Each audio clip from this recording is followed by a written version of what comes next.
एक बात कह के खत्म करिए सर, खुदा के वास्ते प्लीज हाथ जोड़ता हूँ आप सर बोलने दीजिए ना। अरे सर प्लीज देखे ना, प्लीज देखे, बात तो सुनिए। मैं भी त्योहार जा रहा हूँ, ये घर जा रहे हैं अपने, रहम तो कीजिए मुझ पर। भूख हड़ताल पे हूँ सुबह से, कुछ तो रहम कीजिए, बोलने तो दीजिए। मैं पप्पू यादव जी को मुझे उनका सम्मान है। सर सुनिए ना प्लीज, मैं वहाँ आऊँगा फिर। 2 minutes. Only 2 minutes. I am giving only 2 minutes. I will not speak. मैं बोलूँगा from this side, either from any side. कोई नहीं। क्यों, मैं डेली वेजर हूँ क्या? आपने सिंगल मेंबर्स को 10-10 मिनट दिए। Give me 8 minutes at least. Don't do injustice with me, please. For God's sake. You start, Mr. Start. Sir आज 10 दिसंबर का दिन है। दे रहे हैं बिठाओ, सभी को दे रहे हैं। सर आज 10 दिसंबर का दिन है, वर्ल्ड ह्यूमन राइट्स डे है आज मेरा फास्ट है। मैं इस हाउस में से ही ऐलान करके गया था कि I am on a fast today on eve of world human rights day to remember people of their duties towards people of Jammu and Kashmir. Sir, इससे पाक दिन मेरे लिए और क्या हो सकता है कि आज जब इस हाउस में इलेक्टोरल रिफॉर्म्स डिस्कस हो रहे हैं और मैं उस जम्मू कश्मीर से आया हूं जहां के लोगों ने मुझे, जब यहाँ भी इलेक्टोरल बॉन्ड्स की बात चली, करोड़ों की बात चली, तो मुझे जेल में बिठाकर 10 रुपया खर्च किए बगैर 2 लाख से ज़्यादा वोटों से जिताकर पार्लियामेंट में भेज दिया। आज मैं उन अपने लोगों को इस पार्लियामेंट हाउस से शुक्रिया भी अदा करता हूँ, सलाम भी करता हूँ। और साथ ही मुझे नहीं पता बाकी मुल्क में कैसे इलेक्शन हुआ, लेकिन अपनी पार्लियामेंट्री कॉन्स्टिट्यूंसी में जिस तरह तमाम सरकारी एजेंसियों की गुंडागर्दी दबाव के बावजूद इलेक्शन कमीशन ने फेयर इलेक्शन करवाया और मैं जेल में रहते हुए जीत गया, मैं उसके लिए इलेक्शन कमीशन का शुक्रिया अदा करता हूं अपने लोगों की तरफ से।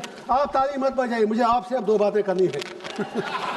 तो ये बात आ गई आपकी बात, नहीं आप इनकी बात भी करनी। इंजीनियर साहब सर आपने जिस तरह से अब बात करने दिए ना सर, जज्बात की तर्जुमानी की है, शुक्रिया वो आपके पूरे वतन तक चली। शुक्रिया। अब नहीं, शुक्रिया सर, अब मुझे इनसे भी बात करें इनसे प्लीज। आज खुदा के वास्ते मुझे आज 2-4 मिनट दीजिए। इंशाल्लाह कंक्लूड। बहुत ही इंपॉर्टेंट बात है, बहुत ही इंपॉर्टेंट बात है।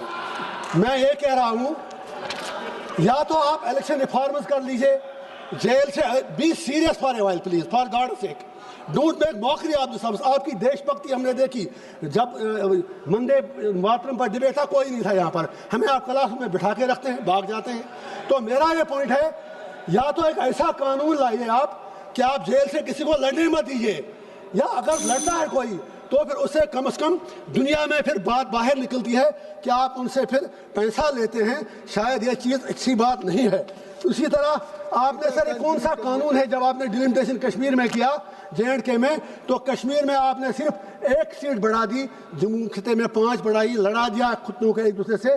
और कहाँ पर देश में 5 MLA नॉमिनेट होते हैं। आप मुझे इंडिया अलायंस से 1-2 बातें करने दीजिए प्लीज। एक बात कह के खत्म करिए सर, खुदा के वास्ते प्लीज हाथ जोड़ता हूँ आप सर बोलने दीजिए ना।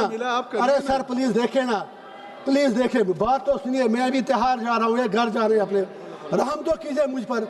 भूख हड़ताल पे हूँ सुबह से, कुछ तो रहम कीजिए, बोलने तो दीजिए। मैं पप्पू यादव जी को मुझे उनका सम्मान है। सर सुनिए ना प्लीज, मैं वहाँ आऊँगा फिर। मैं ये इंडिया अलायंस से बात करना चाहूँ, आप फैसला कर दो। आप तो एक तरफ कहते हैं वोट चोरी होती है, आपके इंडिया अलायंस के पार्टनर जो हमारी स्टेट के बड़े लीडर हैं वो कहते हैं इलेक्शन फेयर हुआ, लेकिन दूसरी तरफ कहते हैं मैं इसलिए हारा क्योंकि वहाँ पर इस्लामाइजेशन और रेडिकलाइजेशन थी। उनके MPs यहाँ कहते हैं नहीं इलेक्शन फेयर हुआ, कुछ कहते हैं नहीं हुआ। आप आज ये फैसला कर लें, सिर्फ अगर वाकई आपको आगे डेमोक्रेसी को जिंदा रखना है तो इतिहास में सबक लेना जरूरी है। राहुल गांधी जी ने सही कहा एंटी नेशनल एक्ट, तो 1987 को मत भूलिएगा आप। 1987 में आपके सवाल आ गए, सैयद अली गिलानी, लोन, यासीन मलिक, उन सबको तशद्दुद किया, उनके मुंह में उबलते आलू डाल दिए। वो सबसे बड़ा इंटरनेशनल एक्ट था, उसकी वजह से लोग वहां पर मिलिटेंट बने। उस इंटरनेशनल एक्ट की कीमत आज आपको चुकानी पड़ रही है पूरे कंट्री को, उसके लिए आपको भी जवाब देना है। मसूद साहब